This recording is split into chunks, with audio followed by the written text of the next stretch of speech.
On my son's birthday, he threw it in my face. The best gift for me would be if you disappeared from my life forever. I smiled, left silently, and let him celebrate. An hour later, the police arrived, surrounded my yard, and arrested my son. You won't believe what happened next. Before we continue, please subscribe to the channel and let us know where you are listening in the comments. The chocolate birthday cake balanced precariously in my left hand as I fumbled for the back door handle. 28 candles waited in the kitchen drawer. But first, I wanted to surprise Brandon with this homemade masterpiece. The wrapped gift tucked under my right arm contained the vintage watch he'd admired months ago, a family heirloom from his grandfather. Laughter drifted through the glass door. My son's voice mixed with others in animated conversation. The April evening air carried the scent of barbecued burgers and beer-perfect weather for his 28th birthday celebration. I paused at the door, listening to make sure I wouldn't interrupt anything important. Through the glass, I could see Brandon standing near the grill with Mike and Jason, his usual crew. Samantha sat at the patio table, scrolling through her phone, while other guests mingled around the yard. Man, your dad really went all out for this party. Mike's voice carried clearly.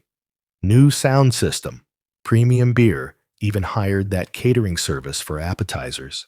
Brandon took a long swig from his bottle. Yeah, well, he's trying to buy my affection as usual. Thinks money solves everything. I froze, cake still balanced in my hands. The gift suddenly felt heavier under my arm. At least he cares, Jason chimed in. My old man hasn't called me in 6 months. Trust me, you're better off. Brandon's laugh held no warmth. Robert's always breathing down my neck about getting a job, moving out, taking responsibility, like he doesn't understand that the economy sucks right now. My fingers tightened around the cake plate. Through the door, I watched my son gesture dismissively with his beer bottle. Honestly, guys, the best gift for me would be if the old man finally disappeared from my life forever. I'm tired of his lectures and control. The words hit like a physical blow. I stumbled backward, nearly dropping the cake.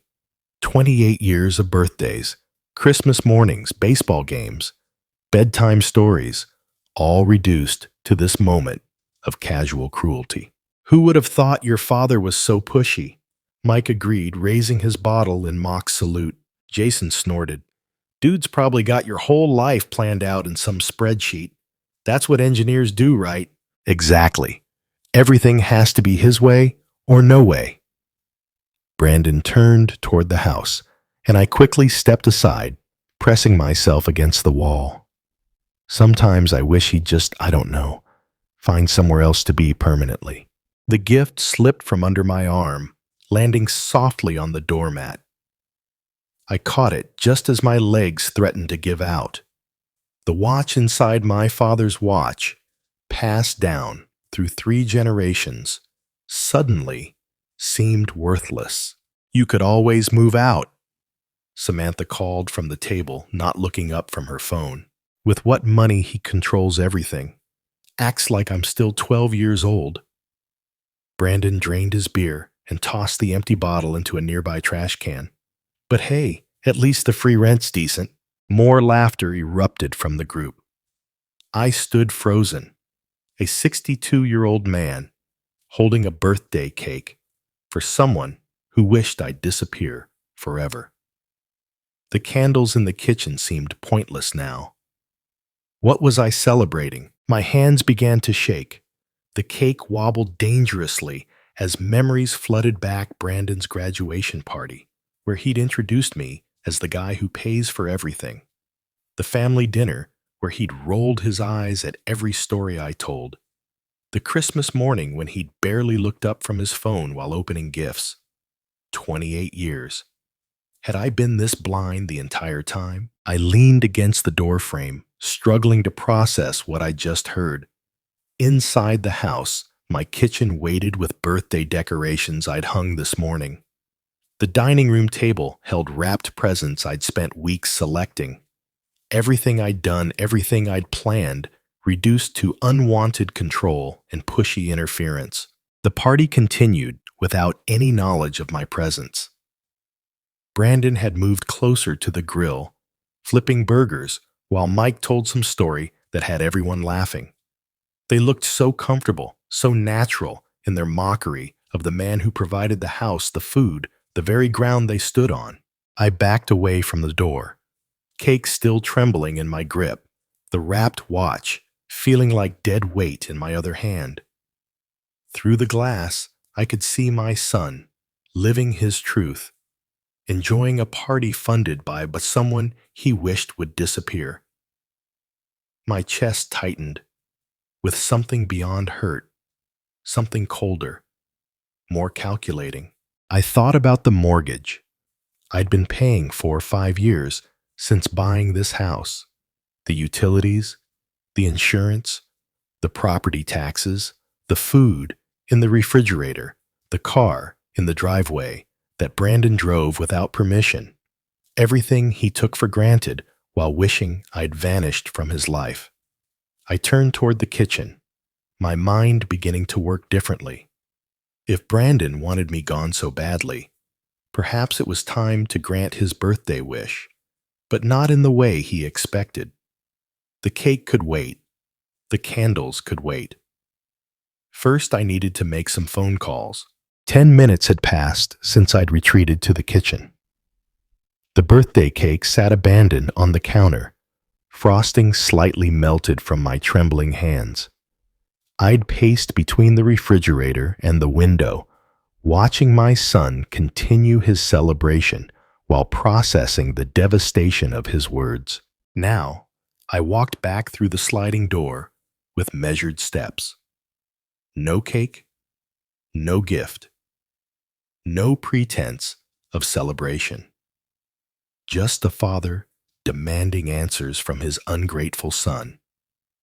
Brandon stood exactly where I'd left him, beer bottle raised in animated conversation with Mike and Jason.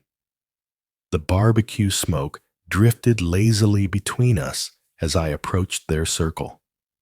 Several guests glanced my way, probably expecting another fatherly interruption about turning down the music or cleaning up their mess. "Brandon," my voice cut through their laughter, "can we talk privately?" He turned with the casual indifference of someone who'd never faced real consequences, the same expression he'd worn when I'd found him using my credit card for online purchases or when neighbors complained about parties while I was working late shifts. "Dad, whatever you heard, it's true." He shrugged, not even bothering to lower his voice. "You're interfering with my life and everyone here knows it." The directness stunned me. No shame, no attempt at explanation, just brutal honesty, delivered with the confidence of someone who'd never been held accountable. "How can you say that after everything I've done for you? Nobody asked you to. That was your choice to support me." Brandon took another swig of beer, his friends nodding approvingly. "You act like I owe you something for decisions you made." Mike stepped closer to Brandon's shoulder. "Dude's got a point, Mr. Davis. Parents choose to have kids." The casual cruelty of it hit harder than Brandon's words. Here was my son's support system, enabling his disrespect with philosophical justifications. I glanced around the backyard, my backyard paid for with my income, maintained with my labor, and saw guests beginning to notice our conversation. 28 years. My voice remained steady, despite the rage building in my chest. 28 years of providing everything you needed, and I never asked for any of it. Brandon's voice rose, emboldened by the audience. "You want gratitude for stuff I never requested. That's your problem, not mine." Jason laughed, the sound sharp in the evening air. Boomer mentality right there. "I sacrificed, so you owe me." Several guests had stopped their own conversations, now forming a loose circle around our confrontation. Some looked uncomfortable, but none intervened. This was entertainment to them, a family drama, unfolding at a party they'd remember for weeks. So when you told your friends you wished I'd disappear forever, you meant that. Brandon's eyes flickered with surprise, the first crack in his casual facade. He hadn't expected me to know the exact words, but the moment passed, quickly replaced by defensive aggression. Yeah, I meant it. You hover, you lecture, you make everything about your expectations. He gestured with his beer bottle droplets splashing onto the patio stones. Maybe if you found your own life instead of trying to control mine, we'd both be happier. The crowd had grown larger now. Conversations throughout the backyard had quieted as more guests tuned in to our public confrontation. I could feel their eyes on me, the controlling father, the overbearing parent who couldn't let his adult son live freely. Your own house, your own food, your own car. Each word came out measured, deliberate, all provided by someone you wish would disappear. That's right. Brandon's smile held no warmth. And when you do finally move on, I'll miss the free rent for about 5 minutes. Then I'll figure something else out. Samantha giggled from the patio table, her attention finally drawn from her phone. Brandon, you're terrible. But she said it like a compliment, like his callousness was charming rather than devastating. The sound of her amusement mixed with the approving chuckles from Mike and Jason, creating a soundtrack of mockery around my humiliation. I stood there, surrounded by people celebrating my son's cruelty.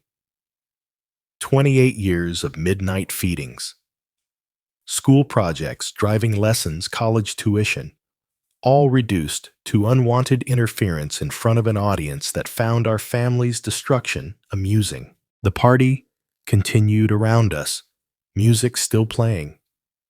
Barbecue, still smoking guests, still drinking my beer and eating my food while witnessing the complete disintegration of any respect between father and son. I turned away from the circle of faces, some smirking, others uncomfortably averting their eyes. Brandon's laughter followed me as I walked toward the house, but something had shifted in those final moments. The hurt was crystallizing into something colder, more calculating. He wanted me gone. That could be arranged, but not in the way he expected. The stairs creaked under my weight as I climbed to the second floor, each step taking me further from the laughter that still echoed through the house. My bedroom door closed with a soft click, finally separating me from the celebration of my own humiliation. I stood motionless for a moment, letting the silence wash over me. The party sounds filtered through the walls, muted conversations, clinking bottles. Brandon's voice cutting through it all with another joke at my expense. Through the window, I could see guests moving around the backyard, their shadows dancing across the patio stones in the evening light. The mirror above my dresser reflected a man I barely recognized. When had I become this person? This doormat who absorbed insults with quiet dignity, who enabled disrespect by continuing to provide for someone who wished me dead. My reflection stared back with hollow eyes, and suddenly the memories came flooding back. Last spring's car incident flashed through my mind with painful clarity. Brandon had dragged me to 3 different dealerships, demanding I co-sign for vehicles he couldn't afford. When I'd suggested something more reasonable, he'd turn to the salesman with theatrical embarrassment. Sorry about my dad. He doesn't understand that image matters in my field. The salesman had looked uncomfortable, but Brandon had continued with cruel precision. He thinks driving a decent car is showing off. That's what happens when you settle for mediocrity your whole life. I'd stood there, checkbook in hand, absorbing the public humiliation while still preparing to help him get the transportation he needed. The used Honda we'd finally settled on had cost me $15,000. He'd complained about it for months. Another memory surfaced unbidden, the Christmas dinner where I'd invited his friends hoping to build bridges. I'd spent days preparing, wanting to show Brandon's social circle that his father wasn't the controlling ogre he'd apparently described. Actually, Mr. Davis Brandon tells us you're pretty strict about everything, Mike had said over dessert, his tone carrying barely concealed mockery. Must be tough having someone monitoring your every move. Brandon had laughed, raising his wine glass. You have no idea. Dad thinks he knows what's best for everyone. I'd sat at the head of my own table, serving wine I'd paid for, to people who were openly mocking me while my son orchestrated the whole performance. The worst part, I'd kept smiling, kept playing the good host, kept enabling the very behavior that was destroying any possibility of respect between us. But tonight had been different. Tonight, Brandon had finally said what he really thought, and something inside me had shifted permanently. I walked to the window and looked down at the backyard. There he was, animated and gesturing with a fresh beer, probably recounting his latest victory over the old man. His friends clustered around him, like disciples hanging on every word of his performance. They were all living in my house, eating my food, drinking my alcohol, celebrating my public defeat. How many years had I been financing my own disrespect? The engineering part of my mind began to engage the same analytical process I'd used to solve complex problems for 3 decades. Variables, constraints, desired outcomes. Brandon wanted me gone from his life. I wanted respect, or at least an end to active contempt. The current approach, patience, generosity, hoping for eventual gratitude, had failed completely. Time for a different methodology. I turned away from the window and faced myself in the mirror again. This time I saw something different. Not a victim, not a doormat, but a man with resources, options, and the intelligence to use them effectively. Brandon was 28 years old and had never held a real job. He had no savings, no credit history, no practical life skills beyond consuming what others provided. His entire lifestyle depended on my continued willingness to subsidize his comfort while he publicly mocked my existence. What would happen if that subsidy simply disappeared? The thought sent a cold clarity through my system. I owned this house outright. Every utility bill, every insurance payment, every property tax assessment came from my accounts. The refrigerator he rated the internet he used. The electricity that powered his late-night gaming sessions, all mine. If Brandon truly wanted me gone from his life, perhaps it was time to grant that wish, but on my terms, not his. I moved toward the door, my hand resting on the handle. The party continued below, oblivious to the shift that had just occurred in the man who made it all possible. Brandon was about to learn the difference between independence and abandonment, between freedom and responsibility. He'd asked for space from his father's influence. Soon he'd have all the space he could handle. 25 minutes had passed since I'd walked away from that circle of mockery.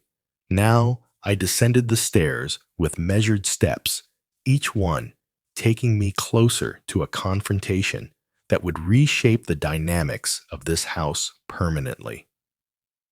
The back door opened to the same scene I'd left, music pumping from the portable speakers.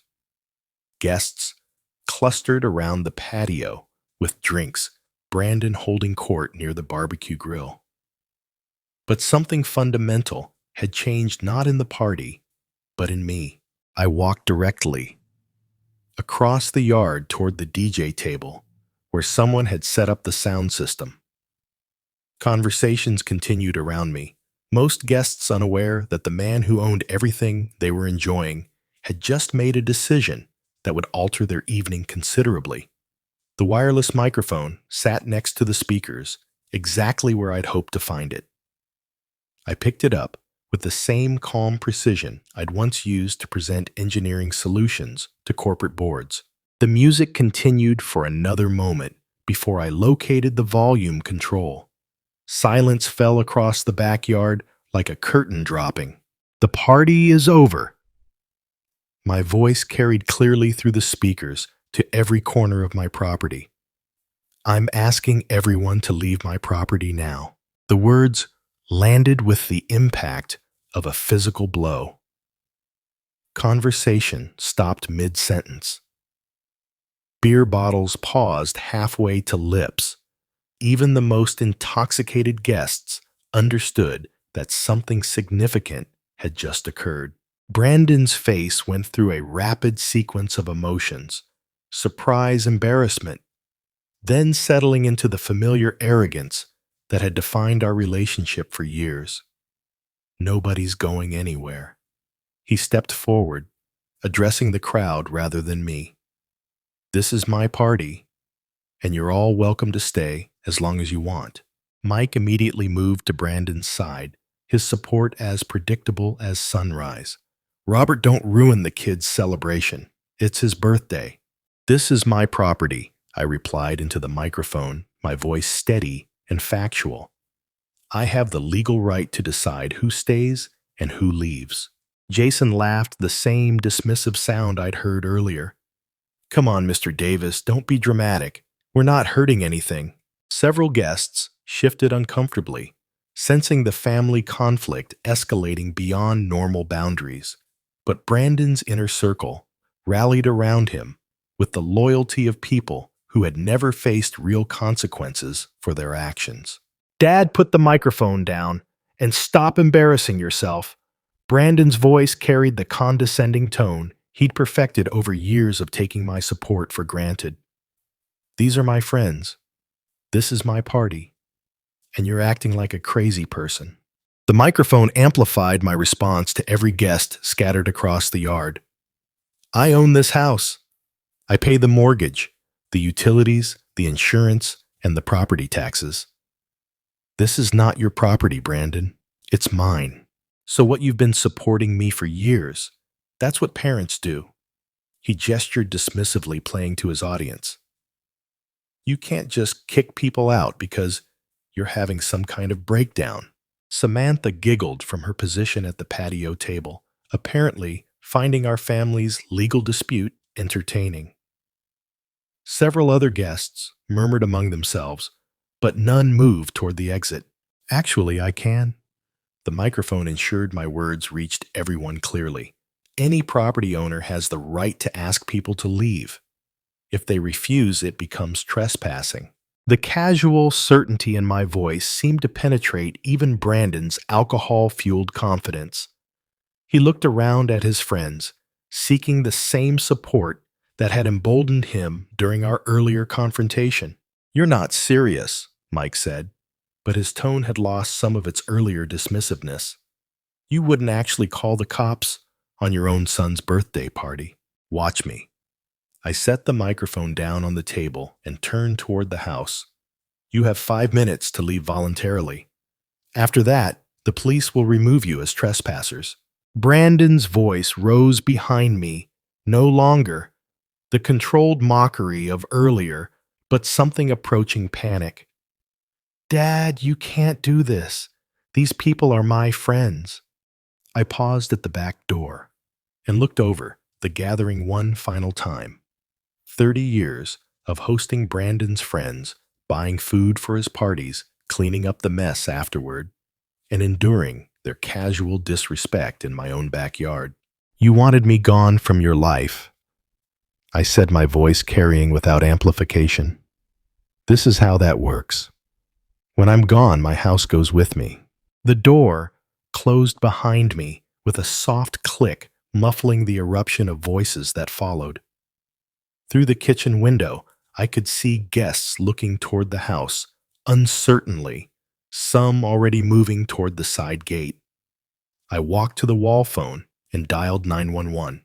25 minutes after my phone call, red and blue lights swept across the backyard like a lighthouse beam cutting through darkness. The party's casual atmosphere evaporated as guests noticed the patrol car pulling into my driveway.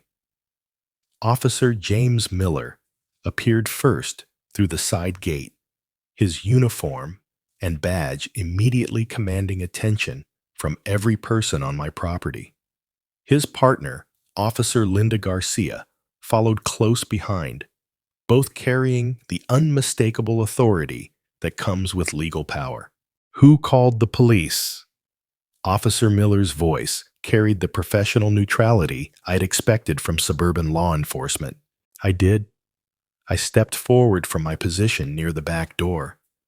This is my property, and I asked these people to stop the party and leave. They refused. Miller nodded, pulling out a small notepad while surveying the crowd of guests who had suddenly become very interested in their drinks and conversations. The music had stopped completely, leaving only the sound of nervous laughter and whispered discussions. "Can you verify ownership of this property, sir?" I handed him my driver's license and property tax statement documents I had retrieved while waiting for their arrival. 28 years of homeownership had taught me the importance of proper documentation. Officer Garcia stepped toward the center of the patio, her voice cutting through the evening air with official clarity. "Everyone present must leave this private property immediately. The property owner has requested your departure, and continued presence constitutes trespassing." The reaction was immediate and varied. Several guests near the garden area quickly began gathering their belongings, clearly uncomfortable with police involvement in what they'd assumed was a simple family dispute. Others looked toward Brandon, seeking guidance from someone who had no legal authority to give it. "This isn't fair." Samantha's voice rose above the general murmur of confusion. "We had permission. Brandon invited us. Ma'am, adult children living in their parents' homes do not have the legal right to authorize guests against the property owner's wishes." Garcia replied, with the patience of someone who'd handled similar situations countless times. Brandon stepped forward, his earlier confidence shaken, but not entirely broken. "Officers, this is ridiculous. It's my birthday party, and my father is just being vindictive." Miller turned his attention to my son with professional detachment. "Sir, family disputes don't change property law. If your father owns this property and wants guests to leave, they need to comply." I watched from my position near the house as the crowd began to thin. About half the guests had already started moving toward the side gate, clearly wanting no part of a police intervention. These were sensible people who understood that challenging law enforcement over a backyard party wasn't worth the potential consequences. But Brandon's core group remained defiant. Mike and Jason flanked him like bodyguards, their loyalty apparently stronger than their common sense. Samantha lingered nearby, still clutching her drink, as if the party might somehow continue despite uniformed officers standing in the middle of the patio. "How long do they have to leave?" I asked Officer Miller, maintaining the same calm tone I'd used throughout the evening. "We typically allow a reasonable amount of time for compliance," he replied, "but continued refusal after official notification becomes a more serious matter." The implications hung in the air like smoke from the abandoned barbecue grill. Brandon's face showed the first real signs of uncertainty as he processed what more serious matter might mean in practical terms. "Dad, you can't actually have us arrested for having a party," he said. But the confidence that had carried him through our earlier confrontations had noticeably diminished. "I'm not having anyone arrested. I replied truthfully. I'm simply exercising my legal rights as a property owner. What happens next depends entirely on whether people choose to respect those rights. Garcia checked her watch and scanned the remaining guests. Those who wish to leave voluntarily should do so now. Anyone still present in 5 minutes will be considered in violation of trespassing laws. The announcement triggered another wave of departures. Even some of Brandon's supporters began edging toward the gate, their loyalty tested by the prospect of actual legal consequences. The party that had started with 20 guests was rapidly shrinking to a stubborn core of perhaps 6 or 7 people.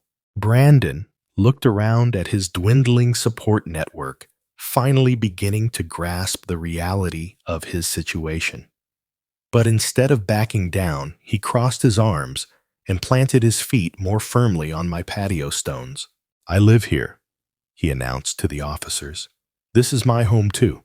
Officer Miller's patience had reached its professional limit. He stepped closer to Brandon, his hand moving toward the handcuffs on his belt with practiced efficiency. Young man, you are breaking the law. This is your final opportunity to leave voluntarily. Brandon's response came with the same arrogance that had defined our relationship for years, but now it carried the weight of genuine legal consequences. I'm not going anywhere. This is ridiculous. You can't arrest someone for being at their own house. Actually, we can. Garcia moved to flank Brandon from the left, her positioning professional and deliberate.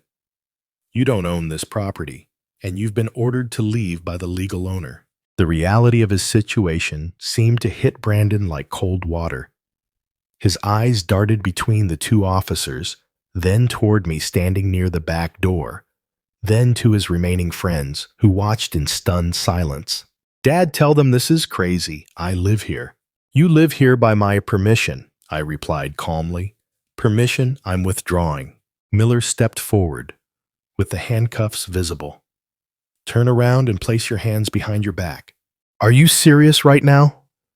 Brandon's voice cracked slightly, the first sign that his bravado was finally giving way to genuine fear. You're actually going to arrest me. Turn around now. The moment stretched like a taut wire. I watched my son's face cycle through disbelief, anger, and finally, a desperate kind of panic as he realized that 28 years of avoiding consequences had just come to an end.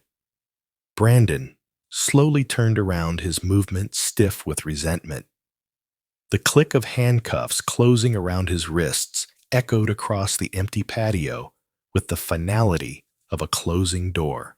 Brandon Davis, you're under arrest for criminal trespassing and failure to comply with a lawful order. Miller stated with the professional neutrality of someone who'd done this hundreds of times. Samantha gasped from her position near the abandoned BBQ grill. This can't be happening. Robert, you can't let them arrest your own son. I met her gaze with the same calm I'd maintained throughout the evening. I'm not letting them do anything. I called them specifically because Brandon refused to respect my property rights.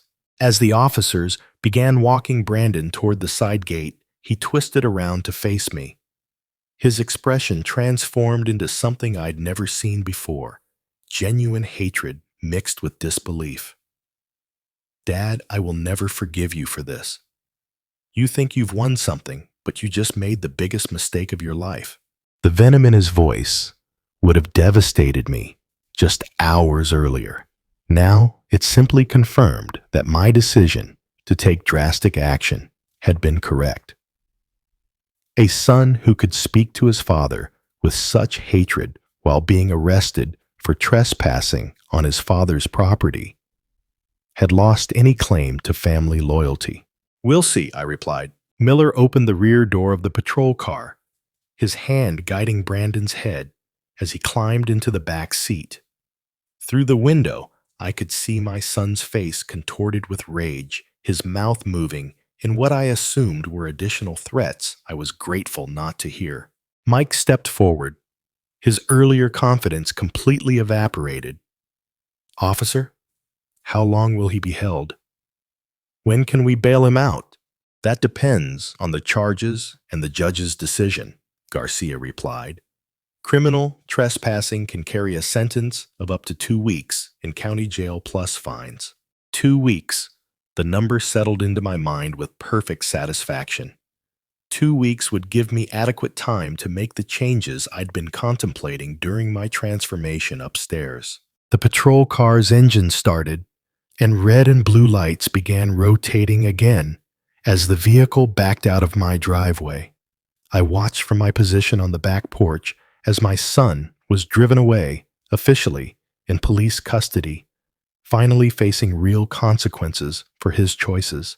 Samantha stood, crying near the abandoned party decorations, while Mike and Jason gathered empty bottles with the confused efficiency of people who didn't know what else to do. The party was over in every sense, and my backyard belonged to me again. Within minutes, even Brandon's closest supporters had gathered their belongings and left through the side gate. The music equipment sat silent, the BBQ grill cooling in the evening air, paper plates and plastic cups scattered across surfaces. I'd be cleaning tomorrow. But tonight I stood alone in my reclaimed space, listening to the silence that had replaced years of disrespectful noise. The real work was just beginning. The first morning, without Brandon's presence, felt like stepping into a different house entirely. Coffee brewed in absolute silence, while I sat at the kitchen table, no longer listening for the sounds of complaints or demands echoing from upstairs. A quick phone call to the county clerk's office confirmed what Officer Garcia had mentioned. Brandon would serve 14 days for criminal trespassing and disorderly conduct. His release date was scheduled for April 29th at 9:00 a.m. 14 days, exactly 2 weeks, to implement the plan that had crystallized during those final moments of his arrest. Over the following days, I began working with the same methodical precision that had defined my engineering career. The first step involved gathering information about Brandon's actual situation versus the fantasy he'd been living. I pulled out financial records spanning the past 5 years. Rent equivalent in our neighborhood, $2,800 monthly. Utilities averaged $350. Food costs, I'd covered roughly $400 monthly. Insurance, maintenance, property taxes, and incidental expenses brought his true cost of living to approximately $4,200 per month. $50,000 annually. That's what supporting Brandon's unemployment had cost me, not counting the additional expenses for his party's gas money and various emergencies that required immediate financial intervention. During my research phase, I also investigated current real estate market conditions. Similar houses in our neighborhood were selling for between $820,000 and $800,000, depending on condition and exact location. Mine, meticulously maintained and recently updated, would likely command the higher end of that range. The memory that kept surfacing during those quiet planning sessions was last November's job fair incident. I'd driven Brandon to 3 different employment opportunities, waited patiently while he submitted applications, even coached him on interview techniques the night before. He'd returned from each interview with elaborate explanations about why the positions weren't suitable. The manager seemed like a micromanager. The pay was insulting for someone with my potential. The commute would eat up half my salary in gas costs. Within a week, I discovered through a friend that Brandon had intentionally sabotaged each interview, arriving late, dressed inappropriately, and giving flippant answers designed to ensure rejection. When confronted, his response had been brutally honest. "Why would I take some minimum wage job when you provide everything I need here?" That conversation should have been the wake-up call. Instead, I'd absorbed his logic and continued enabling the very behavior that was destroying any possibility of mutual respect. By the end of the first week of his incarceration, my decision had crystallized completely. Brandon wanted me to disappear from his life. He'd stated this wish publicly repeatedly and with sufficient cruelty to demonstrate genuine intent. Very well, I would disappear, but not as the defeated father he expected to manipulate indefinitely. The house would be sold while he sat in county jail, blissfully unaware that his free ride was ending permanently. The proceeds would fund a comfortable retirement somewhere far from California. Somewhere Brandon would never think to look for a father he'd wished would vanish. I spent the second week researching retirement communities in different states, places where $850,000 could buy a modest home and provide years of peaceful independence. Arizona, Colorado, North Carolina, states with reasonable costs of living and no connections to my current life. Brandon's threats during his arrest had made one thing perfectly clear. He viewed me as an obstacle to be overcome, not a father to be respected. His promise that I would regret enforcing boundaries was exactly the kind of manipulative language I'd been tolerating for years. But this time, there would be no backing down, no compromise, no gradual erosion of my resolve through emotional manipulation. The engineering approach to this problem was elegantly simple. Remove the variable causing system dysfunction. In this case, that variable was my continued financial support for someone who openly despised the person providing it. As Brandon's release date approached, I finalized my research and confirmed my decision. The real estate agent's business card sat next to my morning coffee, waiting for the phone call that would set everything in motion. 28 years of patient guidance, financial support, and unconditional love had produced nothing but entitlement, disrespect, and threats of retaliation when boundaries were finally enforced. Time to show Brandon what disappearing actually looked like. I reached for the phone to call Michelle Johnson, the real estate agent whose online reviews suggested she specialized in quick, efficient sales. Michelle Johnson's office occupied a corner suite in downtown San Jose, its windows offering views of the city that had been my home for 3 decades. Professional certificates lined the walls alongside photos of sold properties, creating an atmosphere of competence and success. Davis, thank you for calling, she said, gesturing toward the chair across from her polished desk. You mentioned needing to sell quickly. What's driving the timeline? I settled into the leather chair, my property documents organized in a manila folder that reflected the same methodical approach I'd brought to every engineering project. Family circumstances, personal reasons that require immediate action. Her expression remained professionally neutral, a skill that had undoubtedly served her well in countless client interactions. I understand. Let me review your property details and we can discuss realistic expectations. The property evaluation took approximately 40 minutes of market analysis, neighborhood comparison studies, and detailed discussions about pricing strategy. Michelle's expertise was evident in her systematic approach to determining optimal market positioning. Based on current market conditions and the property details you've provided, I'd recommend listing at $850,000.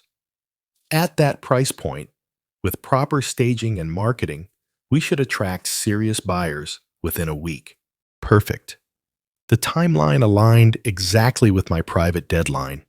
I'll agree to that price. I leaned forward slightly, maintaining the business-focused demeanor that had characterized our entire interaction.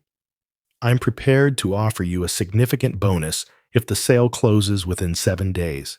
Her eyes brightened with the kind of professional enthusiasm that substantial financial incentives typically generate. How significant are we talking? $5,000, above your standard commission if we have a signed contract by next Tuesday.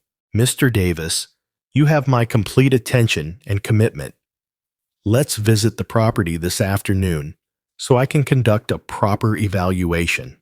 The drive to my house took 20 minutes through familiar neighborhoods that would soon become memories rather than daily scenery.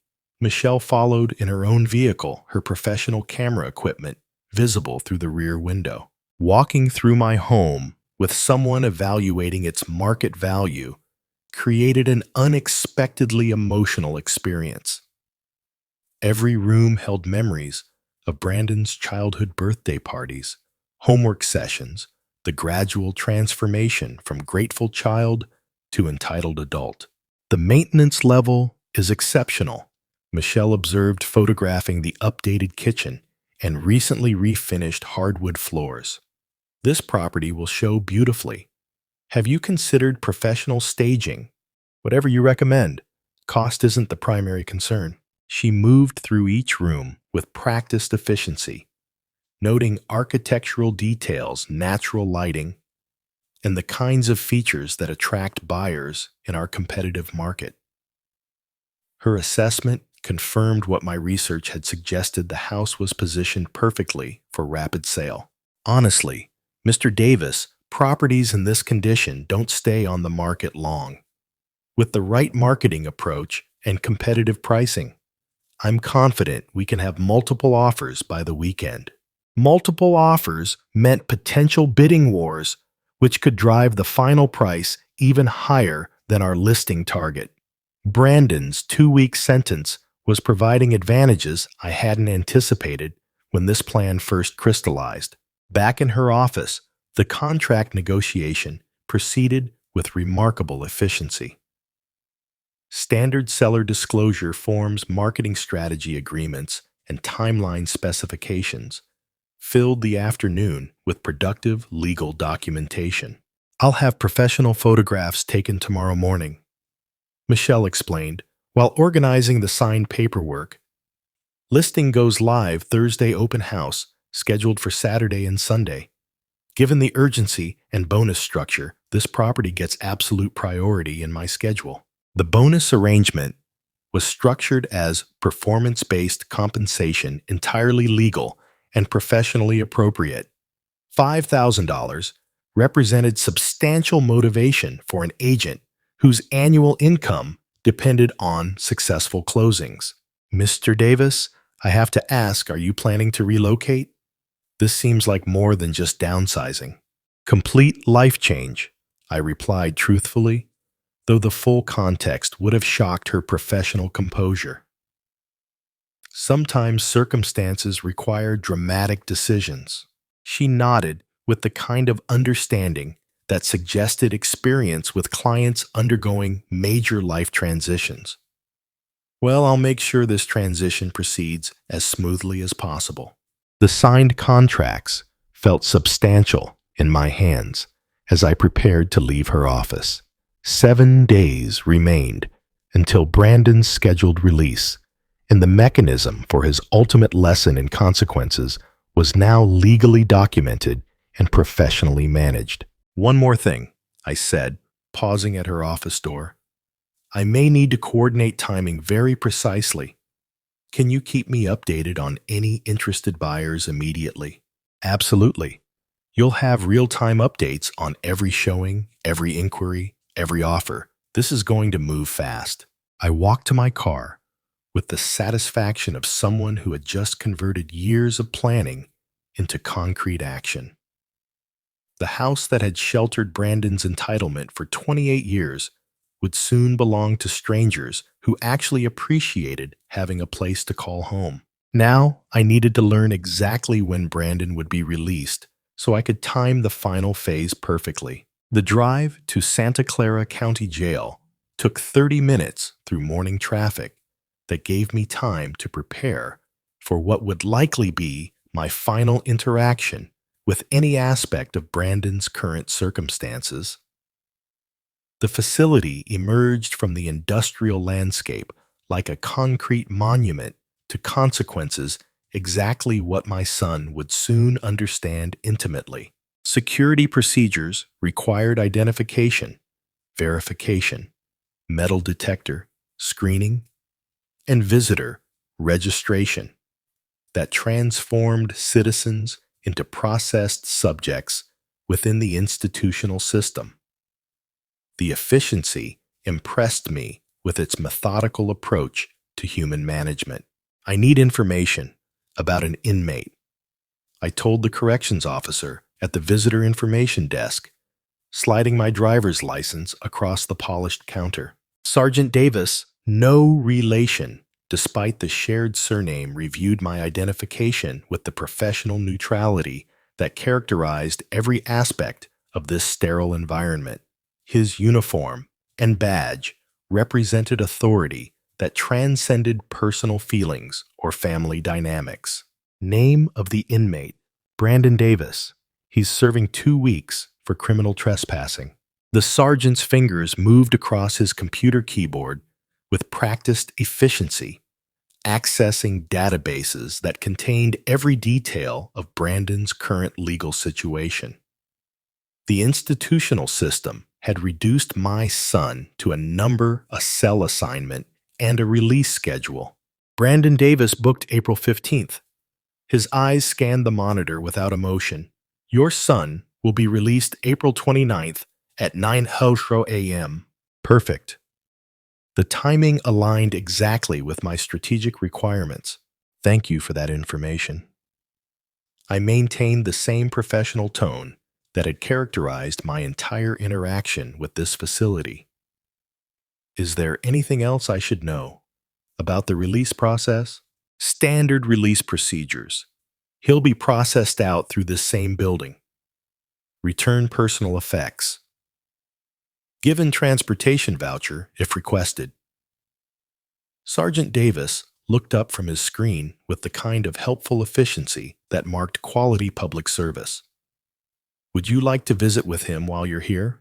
The question hung in the air between us like smoke from an extinguished fire.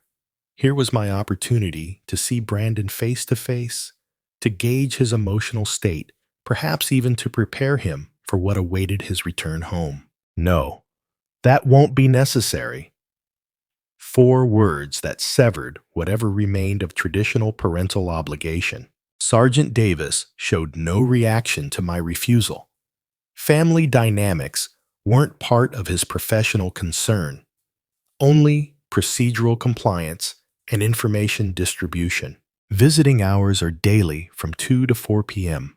If you change your mind, he offered, with the same neutral helpfulness he'd shown throughout our interaction.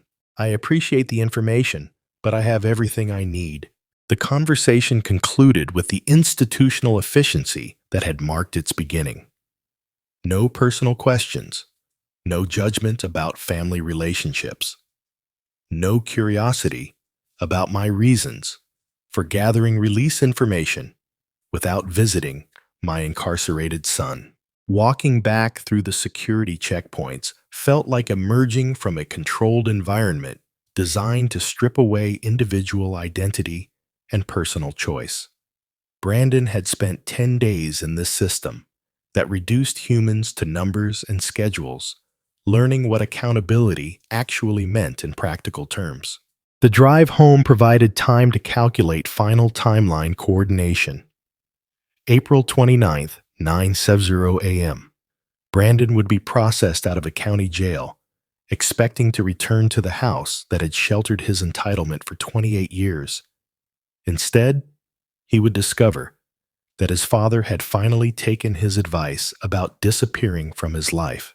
Michelle's real estate expertise suggested the property would likely sell by the weekend giving me several days to coordinate closing procedures with Brandon's release timing.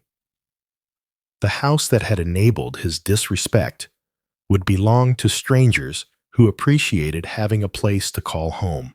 The engineering precision of this revenge plan satisfied every aspect of my methodical nature. Variables controlled timeline, synchronized resources allocated efficiently, and desired outcome guaranteed through legal channels that Brandon himself had initiated. Back in my driveway, I sat in the car for a moment, contemplating the house that would soon cease to be my responsibility. Every mortgage payment, every utility bill, every maintenance expense had subsidized someone who wished I would disappear from his life forever. Tomorrow, I would coordinate with Michelle about showing schedules and potential buyer interest. The institutional visit had confirmed that Brandon remained exactly where consequences had placed him, unaware that his father was implementing the ultimate lesson in gratitude and respect. My phone rang as I reached the front door. Michelle's name appeared on the caller ID, probably with updates about buyer interest in showing appointments. "Michelle speaking," came the cheerful voice through my phone as I stepped through my front door, for what would likely be the last time as its owner. "Robert Davis, you called? Wonderful news. The Garcia family has accepted our asking price. Full cash offer, no contingencies. Closing tomorrow morning at 9:30. Perfect timing. Brandon would be released at 9 truestory, giving him just enough time to return home before discovering that home no longer existed in any meaningful sense." "Excellent work, Michelle.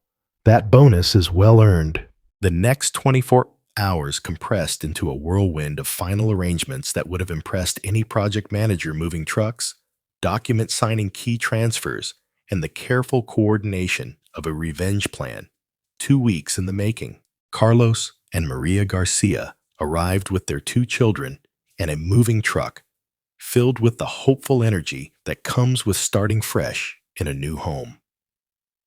Their excitement reminded me of my own feelings when I'd first bought this house 30 years ago, back when Brandon was still grateful for bedtime stories and birthday parties. "Mr. Davis, thank you so much for accepting our offer quickly," Maria said, as their kids ran through what had been Brandon's childhood home. "We know you were in a hurry to sell. Life circumstances change rapidly sometimes." I handed Carlos the garage door opener and house keys, feeling the symbolic weight of transferring ownership to people who would actually appreciate living here. "I do have one small favor to ask." "Of course, anything." "My son is traveling and may stop by tomorrow, not knowing about the sale. Could you give him this note?" I handed Maria a sealed envelope with Brandon's name written in my careful engineering script. She accepted it with the kind of helpful courtesy that characterized people who understood the complexity of family logistics during major life transitions. The note's contents had been carefully crafted over several drafts, brief, emotionally neutral, and devastatingly final. "Brandon, you said you wanted me to disappear from your life forever. I've decided to grant your wish.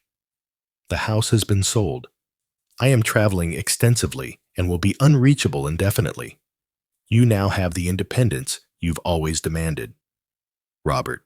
40 words that summarize 28 years of financial support, emotional investment, and accumulated disrespect. No forwarding address, no explanation of timeline, no opportunity for negotiation or emotional manipulation. After the Garcia family settled into their new home, I walked next door to Frank Collins's house with a single suitcase and a request that would position me perfectly for tomorrow's revelation. Frank had been my neighbor for 15 years, a reliable man who helped with snow removal and accepted packages when I traveled for work. Our friendship operated on the comfortable level of mutual respect without excessive personal intrusion. Can I stay with you for a couple of days? Frank, I'm between living situations. Of course, old friend. What happened with the house? He stepped aside to let me enter his familiar living room where I'd occasionally shared coffee and neighborhood gossip over the years. I told it, time for major changes in my life. His expression showed genuine concern mixed with curiosity. But Frank had always possessed the wisdom to avoid prying into personal matters that weren't offered freely. What about Brandon? Where will he stay when he gets back from wherever he's been? Brandon is an adult. He'll figure out his own arrangements.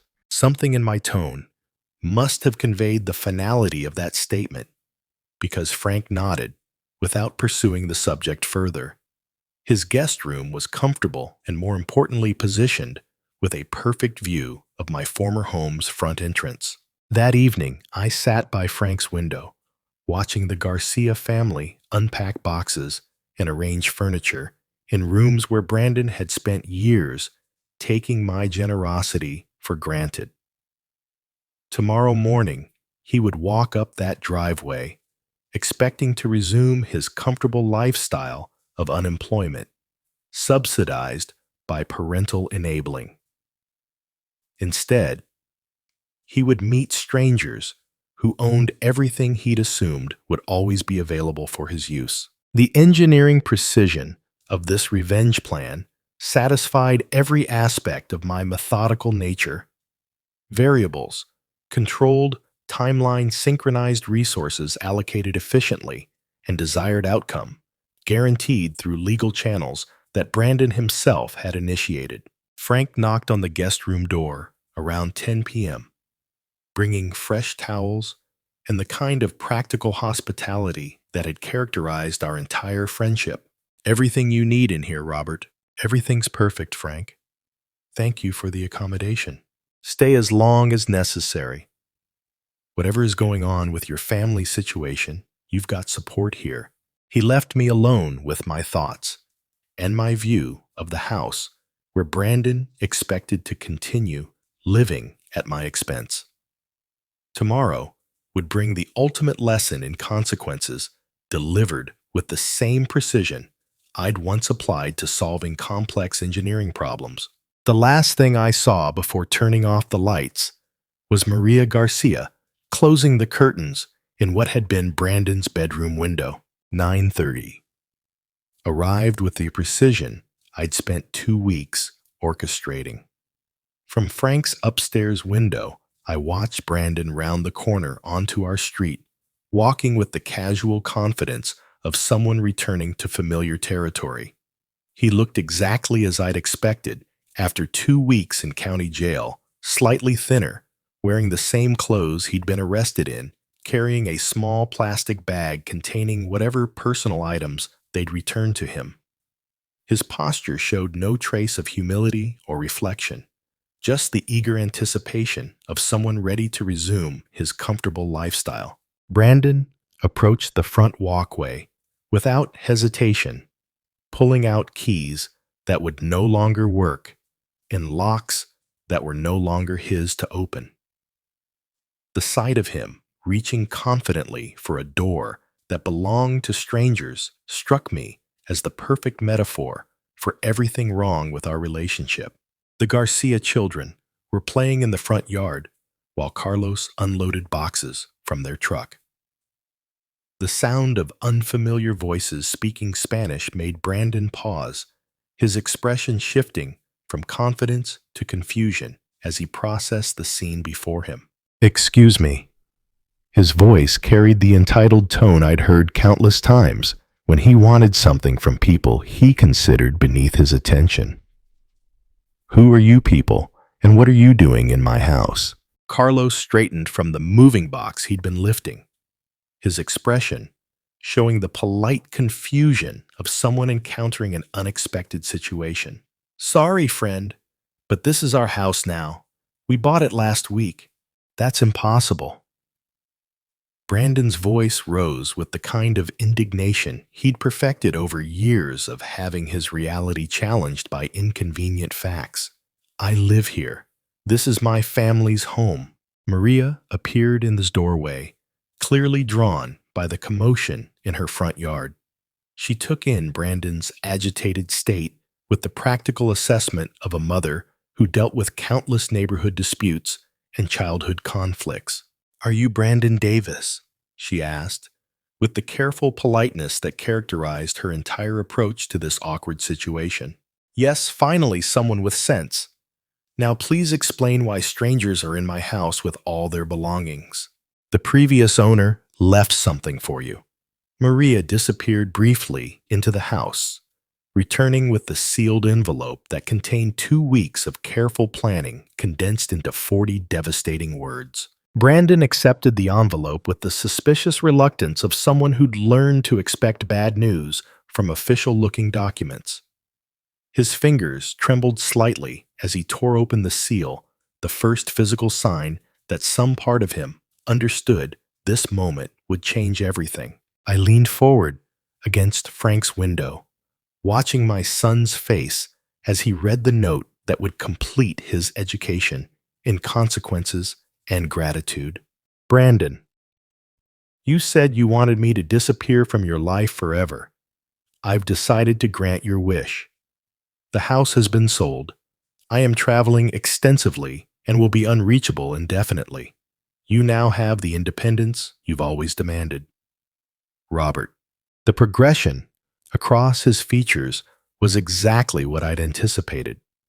Confusion, disbelief, growing comprehension, and finally devastating realization. 28 years of financial dependence, emotional manipulation, and casual disrespect had led to this moment where Brandon finally understood the true cost of taking his father's love and support for granted. "This can't be real." His voice had lost all trace of entitlement, replaced by something approaching panic. "He can't just sell our house and disappear. That's not how families work." "Sir, I'm sorry for your situation," Carlos said with genuine sympathy, "but we have all the legal paperwork. The sale was completed yesterday morning." Brandon's legs seemed to give out slightly, forcing him to lean against the mailbox that no longer belonged to his family. The plastic bag from the jail fell from his grip, spilling his few possessions onto the sidewalk that had once led to his front door. "Where am I supposed to live?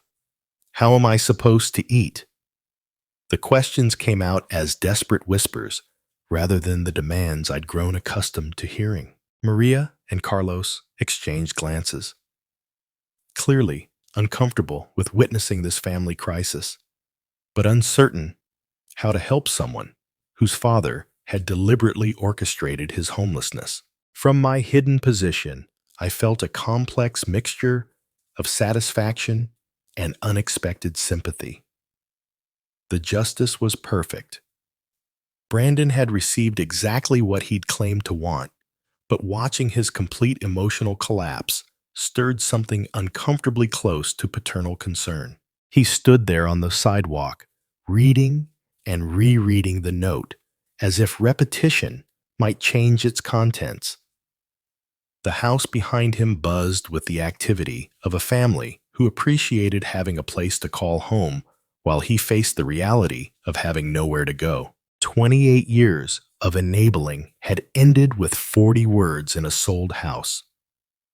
The lesson in consequences was complete, delivered with the same precision I'd once applied to solving complex engineering problems. Brandon folded the note carefully and walked away without another word to the Garcia family. Hours passed before I could step away from Frank's window. Brandon had disappeared around the corner, but the image of his tears remained burned into my memory like an unexpected photograph.